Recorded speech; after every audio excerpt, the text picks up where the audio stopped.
तोड़ दिया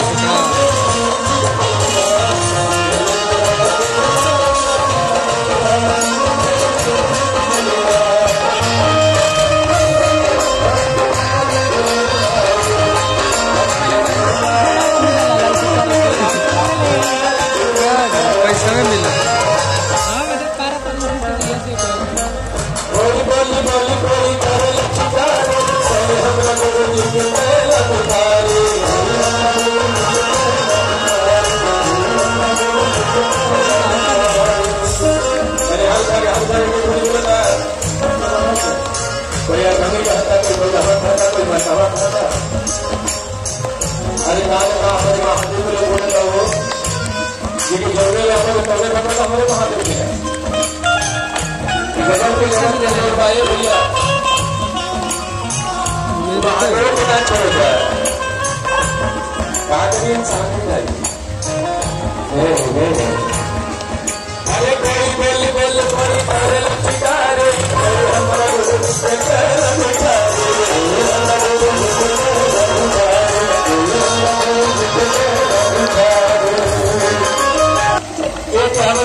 संपत्ति में लोकसभा संसद में झूठ मत लिया सब भैया सही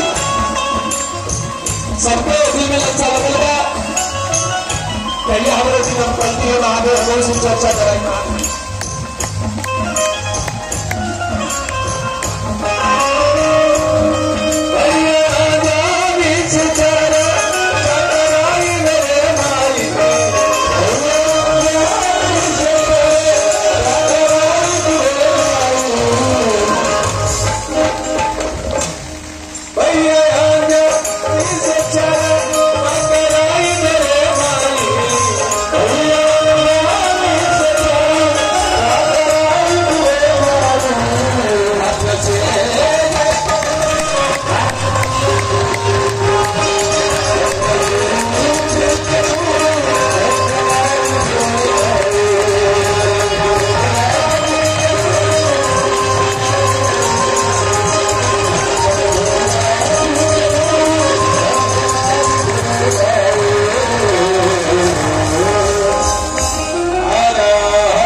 एक बच्चे का भाव है शिव के प्रति, शिव बाबा ने उनको सब कुछ दिया,